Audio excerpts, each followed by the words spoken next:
This is the X-Zone Broadcast Network, broadcasting worldwide on broadcast affiliates and satellite program providers, including CNN Broadcast Network, Sirius Satellite Network, Star Media, Good News Radio Network, Angel Broadcast Network, Wiki Broadcast Network, and WPBN TV. For more information on the X-Zone Broadcast Network, visit us at www.xzbn.net.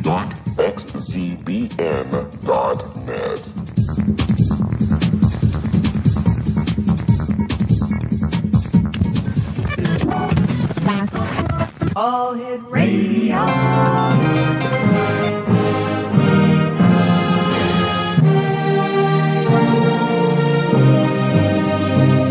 Welcome to the X-Zone, a place where fact is fiction and fiction is reality.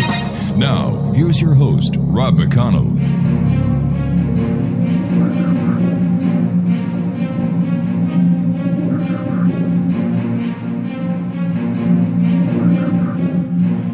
And welcome to the X-Zone, everyone. It's a brand new week here. Today is Monday, September the 28th, and we're coming to you from our broadcast center and studios in Hamilton, Ontario, Canada. Worldwide toll-free 800-610-7035. Email xzone@xzoneradiotv.com. On all social media sites, X-Zone Radio TV. And our main radio site where you can visit us online and listen to the live broadcast Monday through Friday from 8 p.m. until midnight. Or you can just sit back, kick back, and listen to the rest of the 20-hour of X-Zone programming we have 24/7, 365. Once again, that website address is xzone@xzoneradiotv.com. That's the email address, the website, xzoneradiotv.com. My guest this first hour of tonight's show, X-Zone Nation, is a gentleman we've had the pleasure of having on before. His name is Daniel GIAMARIO. We're going to be talking about Shamanic Astrology Mystery School. Now, Daniel is the founder and director of the Shamanic Astrology Mystery School and creator of the Shamanic Astrology Paradigm. He joins together an academic background in comparative philosophy and spirituality with teaching meditation in 2 worldwide organizations and extensive world travel. Daniel learned astrology in the late 1960s and was part of Dane Rudier's humanistic astrological movement in the 70s. After a vision quest experience on Mount Shasta in 1981, his astrological vision and spiritual path became more earth-centered, and a shamanically orientated astrology was born. For many years, his specialty has been connecting astrology to the night sky at secluded locations and sacred sites to directly experience the reality of as above, so below. Joining me now is Daniel GIAMARIO. And Daniel, welcome back to the X-Zone. Oh, what a pleasure to be on the air again with you, Rob. I think it was about a year ago we last spoke. Hey, you're right on the money there, my friend.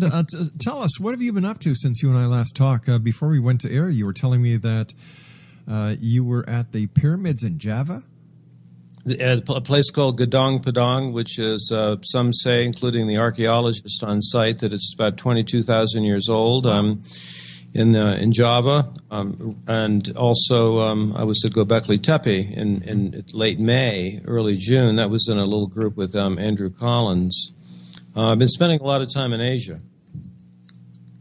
Also, now, you were also talking to me about a location in Greece. Where was that again?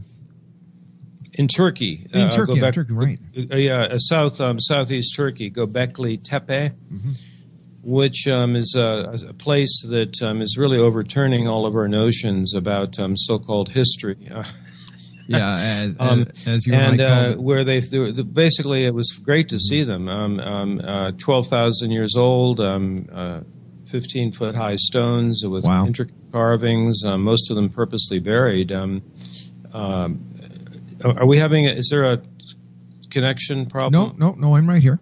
Oh, okay. All right. There was a little bit of a delay there. Yeah, so that was great. Andrew Collins has written a bunch of stuff on Göbekli Tepe and about something called the Cygnus Mystery, which I've integrated into our whole world view with the ancient origins of astrology and astronomy, and then our own way of doing charts in our school. You know, I know what shamanism is. Mm-hmm. I know what astrology is, but shamanic astrology, How do you explain this? Actually, it's my answer on that. It depends on really who I'm talking to. I use that expression not because I consider myself to be a shaman, but because it's a type of astrology that is shamanic. Well, why would we say that? Because it's earth-centered, because it's connected to our experience of the sky. Most astrologers don't even know that. Also, know the sky, I mean. We don't train anyone to be astrologers unless they also know the sky, and back 26,000 years. Also, because we emphasize the ceremonial approach, as above, so below. So it's not just some sort of left-brain mental gymnastics. But then more than anything, because all forms of shamanism value the human journey, more the journey of involution rather than, like somehow our life here on this planet is the fallen realm. So we value the earth experience. We value the initiations we go through in the body, the bringing of spirit into matter, to actually be able to be part of the mystery, to have a reciprocal relationship with great mystery. Our contribution is equal to that which is coming from the above. What was the significance in your shamanic astrology of last night's blood moon and eclipse? Well, first of all, there is the importance of the actual astronomy of it, the closest, the brightest, the longest totality of our lifetime. I mean, that is important. But if you look at it experientially and symbolically, the shadow of the Earth is on the moon for an hour and 11 minutes. Also, it was occurring at the south node of the moon. So therefore, it actually could be conceived of as representing the accumulated shadow history of the last 26,000 years in some respects. So working with a lunar eclipse at this time in history is a time of actually having the courage to integrate our shadow, because the integration of the shadow is the only way we can actually accomplish any kind of wholeness, any kind of future direction of building a new world.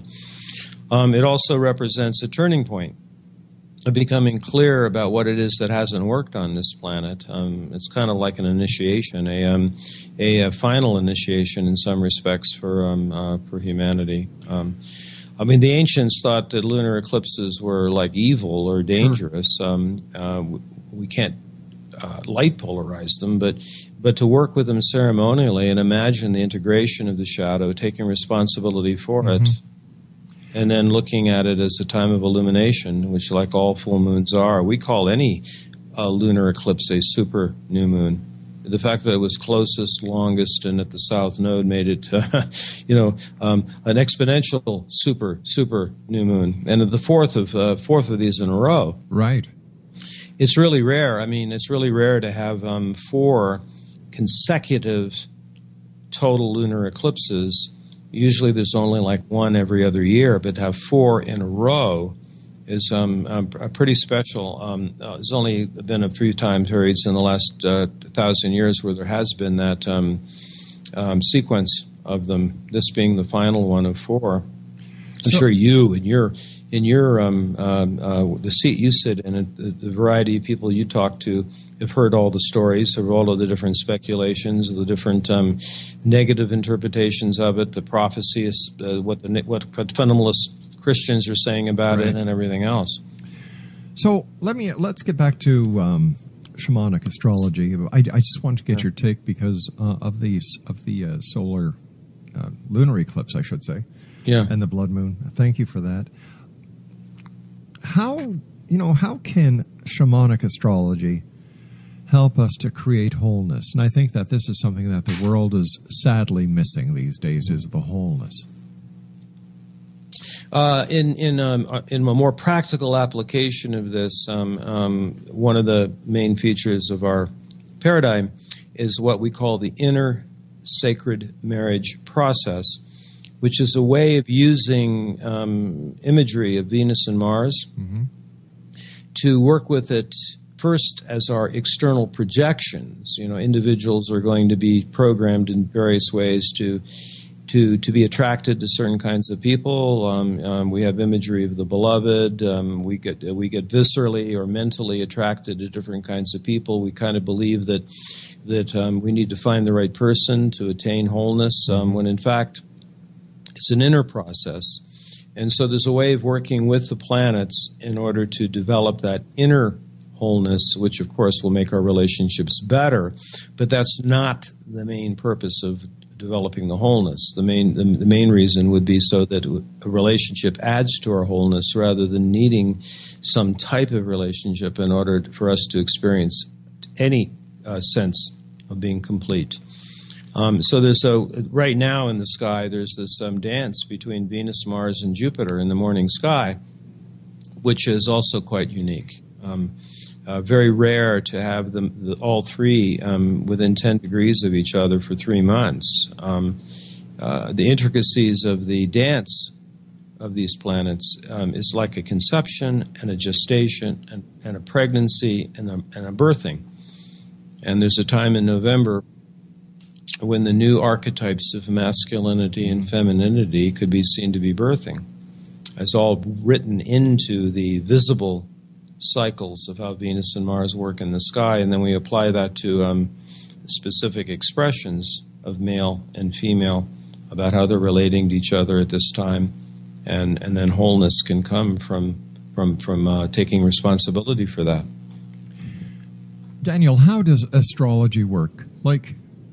It boggles the mind how everything is so exact based on a person's date of birth, time of birth, and place of birth. You've got all the planets and the stars, and it just amazes me that astrology can be so exact.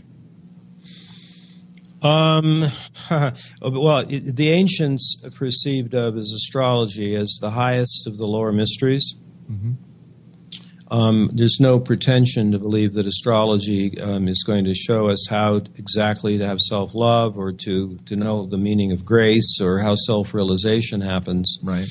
But more than anything else that humans have ever come up with, it incorporates the most number of factors to show the individuality of an individual and their place in the universe. Because there's plenty of other systems of divination, many other mapping systems, but none that are as comprehensive in all the ingredients they used.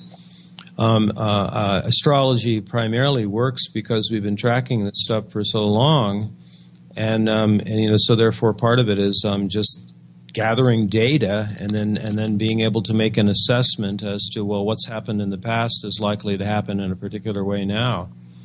But there's no way to know 100% certain. I mean, the longer a person does astrology, the more humble they become, that we can't completely know what great mystery has in mind. But you can still get pretty close, and it's remarkable how much information is available if you look at it in a way that's not blinkered by historical or cultural relativity. So when we look back in time, where are the roots of astrology found? This is actually something that is not always recognized, that individual horoscopes, the whole idea of having your own chart run and having certain individual factors, that didn't exist until approximately 500 BC. Before that, for thousands and thousands and thousands of years, what could be called astrology was not individual charts. It had to do with the way cultures organized their society in accordance with what they could see in the sky. It was more of a thing the clans did, or the tribe did, or the priests and the priestesses did, where you tried to connect your own experience as a human in a group with what is being mirrored and seen in the sky. Then along came the revolution that sort of happened in consciousness around 500, 400 BC, where you have individual charts. And unfortunately, the downside of that is that it tended to separate humans from our involvement in bigger stories. So one of the things we're doing in our school is it's what Dane Rajar calls the planetarization of consciousness, to reintegrate the individual stories into bigger stories, so we can kind of see humanity as a whole. Rather than just a bunch of competing individuals.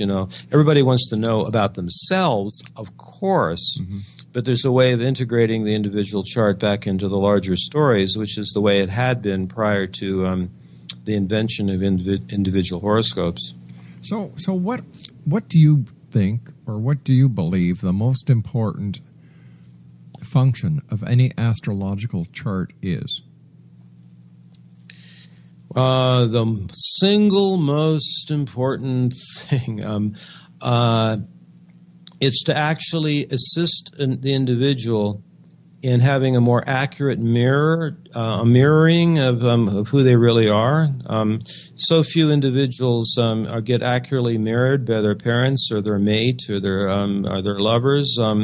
We all hunger to be gotten, to feel like we're okay, that we all have a place, a part to play in life. Probably the greatest thing that people experience when they work with one of our astrologers is a feeling that, I now realize who I am. I can be this way, even though my parents didn't want me to be this way, or my culture doesn't want me to be this way. So it's really to have compassion for all of our journeys, that every one of us has a part to play, and that we have a unique identity, and we have a mission and purpose in life.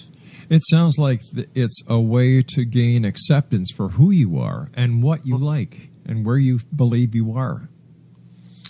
Self-acceptance, absolutely, which then leads to a place of self-love. To not feel somehow that we're a failure, or we're deficient, or that we don't fit in. I use as an inspiration something that was in the Bhagavad Gita, one of the opening stanzas in one of the chapters, which is similar to our view here, which is that what was said in that verse was that it is far worse to perfectly walk the path or be the dharma of another than to imperfectly walk your own. In fact, if you try to perfectly be somebody else's, that way is fraught with great spiritual danger. So you can really only be yourself. So our view is that the chart you have is not good or bad, right or wrong, high or low. It's not like too bad for you if you have certain aspects, but rather it's the perfect set of circumstances for the unfoldment of your own soul, and it's the one you specifically are here on the planet in order to work with. The chart is you, point blank. And that you, on some level, were cooperated in the creation of it. We look at it as a series of statements of intent. So it's not deterministic. We've actually chosen to work with certain energies, and we were in on it, So taking responsibility for the journey we actually have is really important. What is the function of prophecy? Well, I would say a lot of people use astrology to try to quote make predictions. Yeah. And I personally don't think astrology is for making predictions. It's more to tune in to what the intent of something is, or the intent of a time period, the intent of an individual chart, and you can tune into that. Then you're involved in the process. You're not a victim of fate. So what I've noticed over the years, and this is in our newsletters, particularly with regards to this lunar eclipse that just happened, there have been so much. There's been a lot of fear programs put out there about it, from the Shemitah to the comet it was supposed to strike, all these different things. And since the late 60s, believe me, I've been through so many different versions of end times scenarios and negative, all those maps in the late 90s of the new coastlines of America, and to the 2012 melodramas and so on.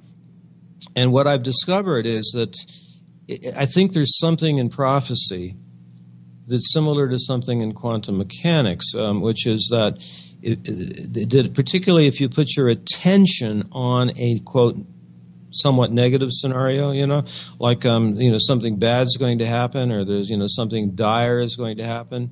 If you put your attention on it and are not afraid of it, actually putting your attention on it changes the timeline. Simply putting attention on it is a way of making sure that it in fact doesn't happen. Why is our society so hell-bent on the end of the world? Gosh, that's an interesting question.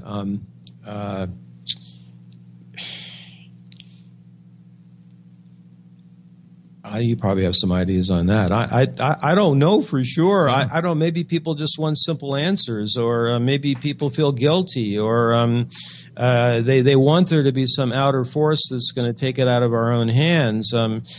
It kind of reminds me of that story where Ram Dass was getting a reading from Emmanuel, and Emmanuel, Ram Dass asked Emmanuel, is the world going to end soon?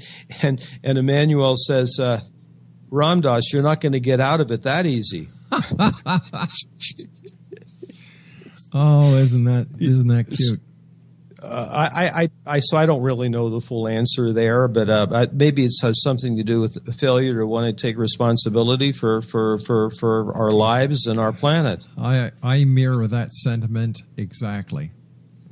I really do. It's easier to hope and pray that the end of the world is coming rather than face the responsibility of the mess you've made of this world, as well as your own life in many cases.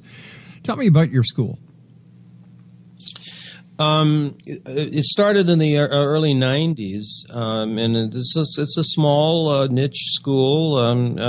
I've trained about 55 people in collaboration with some other people, including Kaylin Costell is my co-founder, a first person I trained in these techniques, and about 50 odd people we've trained to be shamanic astrologers, and it includes an idiosyncratic or a different way of looking at the chart. It's not sun sign astrology, and combined with the initiations of doing all-night vision quests under the sky, working with stone circles and hierophanies, places on forming a relationship with the sky, learning the sky in a way that is not taught by astronomers, right. Knowing the different mythic stories that have been projected onto the sky, and having it as a way of life, really. So we have a series of trainings. We finally, over the last year, have created webinars with our material. Up until this past year, it was always in-person events. But as it becomes more and more difficult to people to allocate time, or they don't have finances to take off a week to go do something, and we now do have some of this stuff online. But we still, I just, for example, love the more in-person stuff. Last 2 weeks ago, or at the equinox, we had a small gathering of people out at this petroglyph site in the White Mountains of Nevada. It's an entire massive hierophany. I mean, all the alignments, equinoxes, solstices, even lunar standstill are all there in the petroglyphs on an unknown site that I found on one of my own Vision Quest experiences. So we work that way also with people in the school. It's a combination of factors to kind of bring to teach people a type of astrology that would work at any era, whether you have technology or not. How would you describe to a person who knows nothing about shamanic astrology what a vision quest is?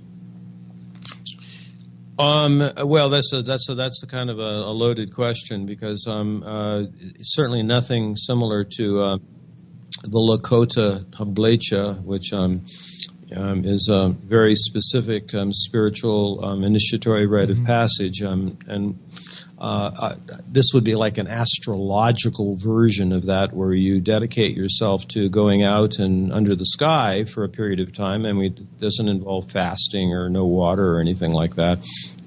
But you just, it's a dedication to get away from the lights of the city, to be on the ground, and to learn the sky, and to dedicate an entire night to watching each constellation rise, to become familiar with how the energy shift from hour to hour, and then to integrate that into your life experience. Are you finding more and more people are showing a greater interest in astrology, in shamanism, in the new age, trying to seek the truth? Well, as far as getting people interested in going camping and going out into these sacred sites on a full-bore camping experience, I actually, in all honesty, have found it harder in the last 10 years. I used to be able, in the late 80s, to take 50 people into a secluded valley of Mount Shasta and hike in an entire camp kitchen for 50 people. So it's harder to get people to do that. But there is now kind of a burgeoning new interest in astrology with the younger generation. I mean, back when I was first getting into it in the late 60s, when I was in my 20s, the majority of people into astrology were people in their 20s. Yeah. There is a new interest in it. Certainly at the same time, there's more and more and more people realizing that the plain old vanilla sun sign astrology is rather useless. You know, so there's more of an interest in a greater depth to if you're going to do astrology, it's got to be a hell of a lot deeper than putting people into 12 sun sign boxes. Yeah, and yet I believe it was that astrology that brought a major awareness to what you and others are doing now. Because without that newspaper, 12 sign astrology, I don't think astrology would be as popular as it is today. I could have a little bit of a debate with you on that, because in the late 60s, it really wasn't that got people interested in it. What was it? Was more philosophical and metaphysically oriented kinds of things that came in that began to integrate astrology with depth psychology, with Jung, with different spiritual traditions, Sri Aurobindo, even Baha'i, different integrations of different more universal theosophy also, blending of all those things. Even Rudolf Steiner's astrosophy, those are the things that really brought it into greater interest. I understand where you're coming from on that level, but for the average Joe, I really, and I still believe that people like Sidney Omar and Jill Dane who still does astrological charts. I don't know if Sidney Omar's even still alive anymore, but their newspaper columns reached millions and millions of people each and every day. And I remember going, when I was, in the olden days when I used to actually, go out for breakfast with my mom and dad, and the first thing Mom would do is get the newspaper, turn it to the horoscope. As it says in the bottom of those columns, for entertainment purposes only. Well, that's what psychic readings are for too, to maintain a legality for entertainment purposes only. So, doesn't it actually depend on what you want to get out of it? Whether you take it with a grain of salt, whether you put it to verbatim, and hold the astrological reading to your day. But common sense plays a major part in this as well? I would hope, which is why I'm taking the opposite view, which is that ultimately the popularity of sun sign astrology has actually damaged the actual deeper qualities of our uniqueness and our spiritual journey and life purpose. You got to look at other aspects, but at the same time, I'm compassionate toward what happened in the 1800s when a couple of journalists came up with the idea they could do a newspaper column by putting people into those boxes because nobody else had the books. I mean, it might only be one person in an entire village or town that had access to the books that would be able to determine the other factors, like where your moon is or your rising sign is. Hey, Daniel, you and I have to take our news break at the bottom of the hour. Sure. Please stand by. Exonation. Daniel GIAMARIO is our guest. And we're talking about shamanic astrology, his website. shamanicastrology.com, and we'll both be back on the other side of this commercial break as we continue here in the X Zone from our broadcast center in Hamilton, Ontario, Canada. Worldwide toll-free 800-610-7035. Email xzone at xzoneradiotv.com. On all social media sites, X Zone Radio. And you can listen to the X Zone Monday through Friday from 8 p.m. Eastern until midnight on the X Zone Broadcast Network, on Starcom Radio Network, Digital Broadcast Network, and Digital Satellite Network. My name is Rob McConnell. We'll be back on the other side of this break. Don't go away.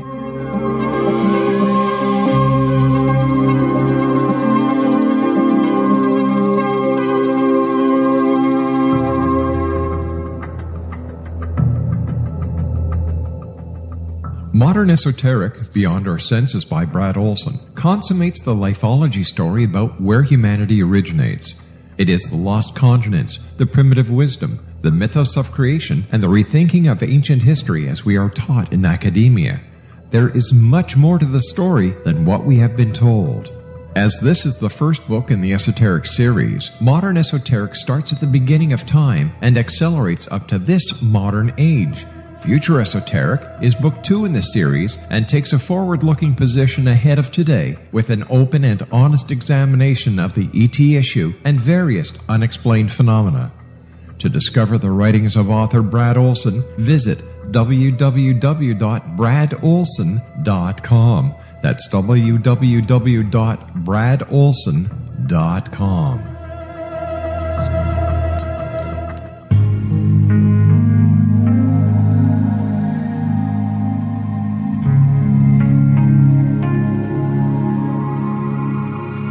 The scientist and the mystic have been on an age-old, relentless search with one thing in common. They seek truth. Their paths converge in the 40,000-year-old practice of shamanism, an ancient science delving to the quantum level of life, facilitating healing, manifestation, and evolution. I'm Gwilda Wiyaka, the founder and director of Path Home Shamanic Arts School, a unique Colorado State certified occupational school training shamanic practitioners and teachers. We also provide classes for empowering personal lives through shamanism. Our certification classes are in week-long segments enabling international participation, and online classes and long-distance shamanic healing sessions are available. Come discover the science of magic in the limitless world of shamanism. www.findyourpathhome.com.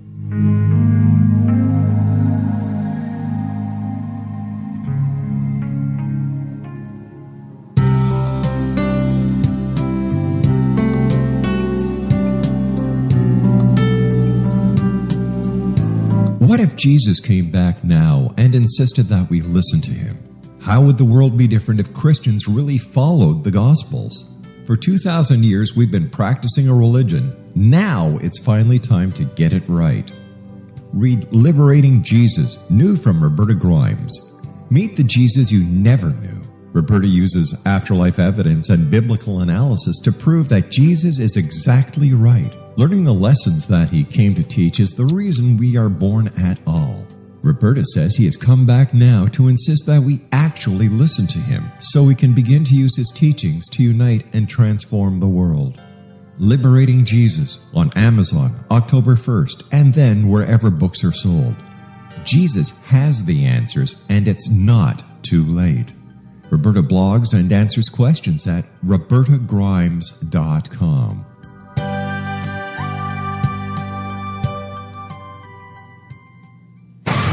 One Florida drug dealer made a serious mistake when he dared peddle his poisons on the schoolyard of Robert W. Morgan's preteen daughter. Morgan, a budding film director, tracked him to his hidden Everglades lair where his meth lab mysteriously blew sky high. When Morgan's demands to police to make grammar school playgrounds safer from drugs were ignored, he sought the counsel of CIA operative Frank Sturgis. Again, he was warned to give up what was becoming an obsession. Instead, Robert used his reputation as a filmmaker to infiltrate the mafia by stroking their egos and offering to make films for them offshore so they could import them as foreign product without paying taxes. When they agreed to build him a studio in Panama, Robert called the DEA and FBI and offered to work undercover. In time, their combined efforts revealed how the mob was secretly laundering billions of dollars through the Vatican Bank in Rome before returning to the States as foreign investments. Now read Morgan's story, Citizen Spy, Vatican Cover-Up, The Mob, Money Laundering, and Murder, available at Amazon.com, BN.com, and Borders.com.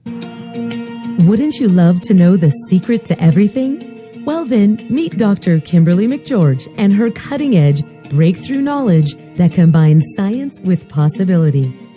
Dr. Kimberly brings real-life answers and healing to those open to alternative solutions. She teaches solution-based programs in all areas of your life forever.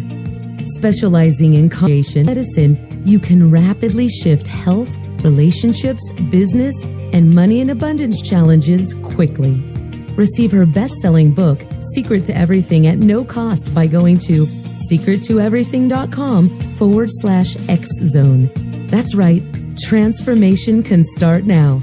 Just go to secrettoeverything.com/X-Zone and receive Dr. Kimberly's book for free.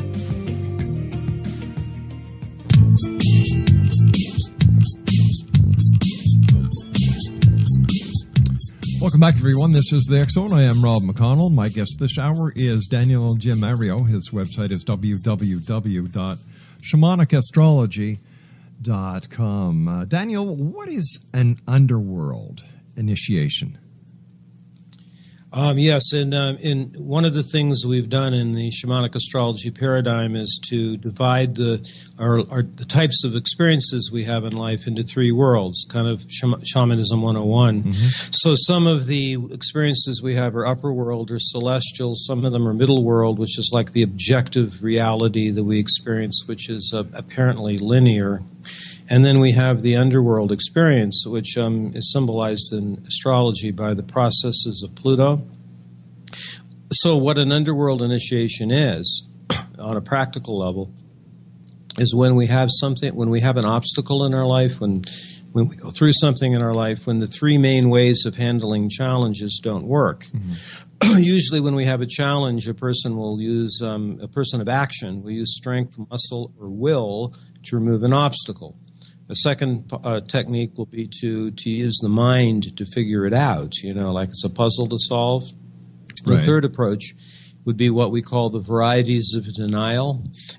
Like, I didn't care about him anyway. It's all good. Kind of a spiritual bypass, light polarization, attempt to detach from the issue. Mm-hmm. Or the workaholic who stays so busy continuously in order to try to notice an obstacle. So the underworld initiation is none of them work. So we experience events in our life as being chaotic, irrational, conditions beyond our control, which from a spiritual perspective is just simply the conditions for surrender. And as those of us that have been through these kinds of things know, there's no technique for surrender. If were there a technique, then it wouldn't be surrender. So the underworld initiation is where something happens that is not a punishment for anything, that's not bad karma. It's just that it's the time to go into that time of surrender, which is what is called shamanically, as well as in more modern times, underworld, but in more modern times it's called the unconscious, or confronting the shadow, integrating the shadow. What happens when a planet like Pluto is kind of kicked to the side and people say it's not a planet anymore? Does this have any effect on astrology? Not at all. Nothing. No effect whatsoever. As long as a planetary symbol has effectiveness in illuminating the mystery, which is what Pluto does. Right. It remains important. Chiron has an importance, even though it's one of many, many, many different so-called centaurs that have been found. Because the mythic story associated with it does illuminate an ancient and present mystery that humans experience. So what the astronomers do is of very little relevance. That's why that whole thing of the 13th sign controversy keeps coming up. It's based on a whole deal that happened with 1928 when the official body of astronomers decided to recarve the sky into 88 portions, including lots of jagged lines and boxes, and they decided to name everything and box everything. And when they did that, they actually decided to put a small portion of Ophiuchus along the ecliptic. So then that's caused the whole controversy, the whole problem. It was what the astronomers did. Well, what would happen if a new planet was discovered, for example? How would that affect the astrological charts? Well, the same way that it's happened all along. When Pluto was discovered and added to the planetary grouping, it just so happened that it was named Pluto, which turned out to be a missing factor in the understanding of the symbols. There was no planet that represented the underworld process of initiation, although the ancients did know about it. They knew about it through the agency of when Venus was conjunct the Sun and invisible, they saw that as entering the underworld, or when Mars was conjunct the Sun and you couldn't see it. That was like Pluto. So and then Chiron came in, and it was a new type of planetary object, and so it gets incorporated into astrology that way. Even the one of the Kuiper belt or outer Kuiper belt dwarf planets, Eris, is being used by a lot of astrologers because it has a function that's not found in the regular set of bodies. Eris representing intentionally set chaos. So it's when it actually contributes something to the larger mythic view of the evolution of the soul. I understand that you had an experience in a crop circle.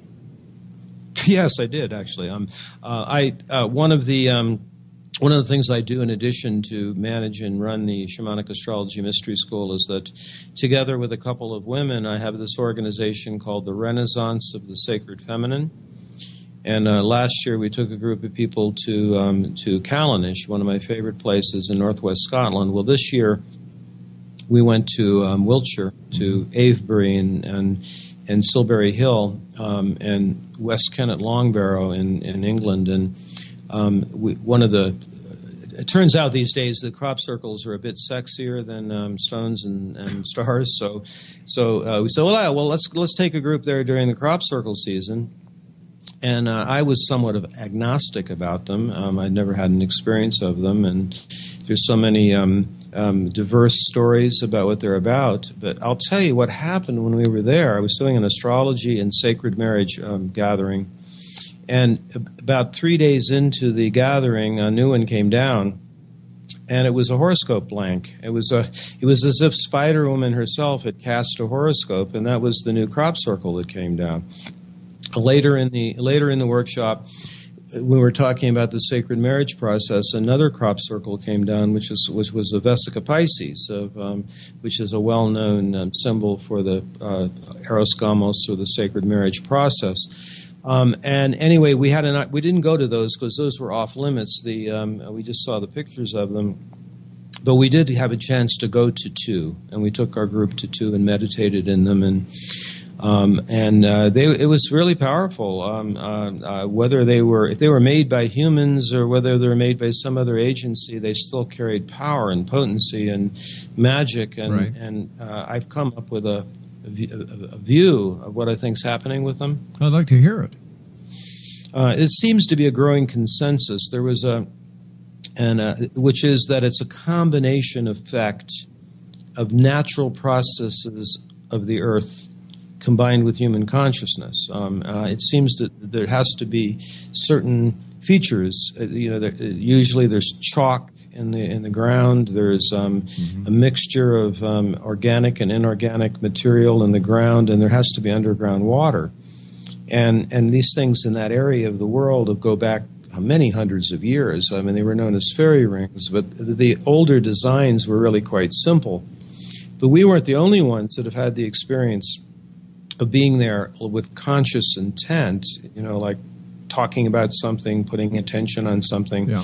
and then a crop circle shows up, which is a reflection of it. Yeah. So it seems to be this a mutual connection between human consciousness and what the Earth herself is wanting to tell us. So, do you think there's a connection between crop circles and visiting aliens? I would be an agnostic on that. To me, they can be explained the way I just described, and there may be that agency may be there, but as an Earth-based shamanic astrologer, I tend to look more toward the fact that the Earth herself, as a living being, is quite conscious and capable of communicating with us. So, how is the Earth accepting all the horror and terror that we're playing on her? And when is she going to rebel? Because she usually does. She usually does, I know. And she's been remarkably patient, hasn't she? Been? She sure has. Mm-hmm. I don't know. And I continue to offer prayers to her that if when the changes that must occur, that there be the least amount of suffering. It's going to be quite something when she does decide to say enough is enough. Really. So when I wouldn't blame her at all. I mean, it's the damage done in the last 5,000 or 6,000 years with what I like to call the triple aberration, which it really is an aberration. It's unlike our true history, who we've been as human beings for 200,000 years at least. We've been the same DNA individuals. It's only in the last 5,000 or 6,000 years we have that strange combination of monotheism, hierarchical patriarchy, and patrilineal family descent. I mean, you put those three things together and you get the mess we're in. So what is your take on extraterrestrial life and ET visiting this planet? That some members of the camp believe that they're here to work with us. Others believe that they're here to take over. Where do you sit on the entire scenario? I would think that if we're using the paradigm that we've been seeded many times by different star systems. In fact, there's like an alternate way of looking at astrology, that we can look at the chart and tune into. I mean, some human beings have very little terrestrial DNA. You know, it's like mainly star seeds, while others have been here for a very long time. And you can even look at different kinds of human beings as is their homeland the Pleiadian system? Is it Sirius? Is it the Orion Belt, and so on? And you can come up with different personality and different types that way, much the same way you can look at some people are more Neanderthal, or some people are more Denisovan, and so on. We're clearly a hybrid species. To me, if we use the extraterrestrial paradigm, there's a variety of agendas. There's a lot of different ways we're being influenced.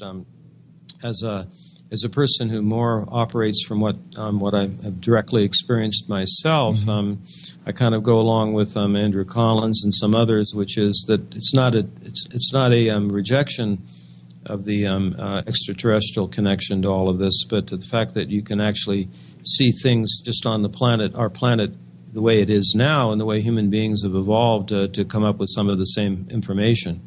I would hope that there would be some kind of intervention. In fact, I think there's a good reason to believe that a number of times that nuclear holocaust and other things have been prevented. I mean, I don't know how any other way you can look at the evidence of how many times we've been that close. If, let's say, one of the countries with nuclear capabilities was to push that button. Yes. The missiles are flying. They're launched. We have 20 minutes for that missile to impact. World War III is imminent. Do you think that they would step in? That would be really quite a feat at that point, wouldn't it? I don't really have I would hope they would, but then I also have a sort of an equal appreciation of the view that ultimately no one's going to save us, and that it really is our job to take responsibility for the level of evolution we're at, or non-evolution we're at here at this time. Where do you think shamanic astrology will be 5-10 years from now? I would like to think, idealistically, that the template that we're establishing, which integrates many different zodiacs, sidereal, tropical, constellational, which also is updating the archetypes. We're not buying into what was written 2,000 years ago or even 100 years ago as far as what signs mean and planets mean. We're continually organically updating the way we use astrology. I would like to say that what we're establishing will be a template for the astrology of the next epoch, the next age. This was predicted and presaged by the astrosophy writers of the 1920s, that it would be necessary to create a new type of astrology that integrates the seasonal and the star zodiac and the constellational zodiac, and to make it global, and not have it be simply a product of Greek mythology or a product of Chinese symbols, or to a truly global system that integrates the different calendars and the different ways of understanding the different zodiacs. So I think that whatever it's called, that we're part of this team of people who are creating a new astrology. Do you think there's hope for this planet? Do you think there's hope for civilization? As long as there are a large number of people who love this planet and who appreciate that she is our mother, and that we're part of the creation, we're not dominion over it and lords over it. Then I think yes, it's so beautiful, and it has such possibly quite unique. I mean, even one factor it makes it unique, even compared to all the other planets that have been found, which is that it's the only place we know in the known universe where there's one sun and one moon from the surface of the Earth that have the same size. So you can have an exact eclipse. So certainly one place in the universe is where people work out duality and polarity, and are working on this particular project we are of enjoying polarity and duality, but moving beyond it and seeing a grand synthesis of masculine and feminine can happen. So as long as there's enough of us who love her, then I think there's great future and great hope. Tell me, do you think that one's spirituality is an asset or a hindrance to shamanic astrology? Spirituality? Yeah. Well, the essence of this approach to the chart is entirely about the journey of the soul. We think that every one of the mystery schools has its own unique approach to spirituality. My favorite definition of spirituality comes from the Aquarian mystery school, which is not the only definition, but it's the one I like, which is that at any point, wherever we are in life, be able to see the biggest possible view without dogma, and then to at every possible moment expand that, be willing to see an even bigger view.